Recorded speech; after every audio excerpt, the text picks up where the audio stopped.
to news for your safety and a warning as kids head back to school this week. For years, traffic cameras have been catching school zone speeders at 2 Spokane elementary schools, and now 2 more schools will get those cameras. Finch and Longfellow elementary schools have had those cameras for years.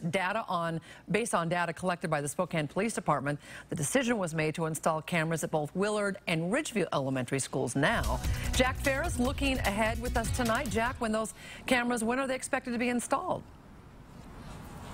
Well, Nadine, I'll tell you, back in January, city officials were hoping to have the cameras up by this week, maybe early fall, they said. Now they're hoping to have them up by January. Now, whether they go up this week or 4 months from now, drivers better take note. It's easy to complain about a speeding ticket, especially when it comes from a camera on a busy street during rush hour. However, a couple $100 is a small price to pay to prevent a tragedy. The reason why the speed limits are 20 miles an hour at our school zones is because when you go up in 5-mile-an-hour increments, the higher you go, the more likely you are to have a fatality crash with a pedestrian. And at 40 miles an hour, that likelihood is over 90%. Oftentimes, kids that live close to school are not walking with a parent. If there's older siblings, you could have a second grader walking to kindergarten or to school. Matt Truitt has been principal at Willard Elementary for 5 years and has seen and heard his fair share of close calls. We're glad they're doing this. I have crossing guards every year who almost get hit, and so we're hoping that this will help keep everybody slowing down. The signs are set to be put up on Maple near Ridgeview Elementary and Monroe near Willard.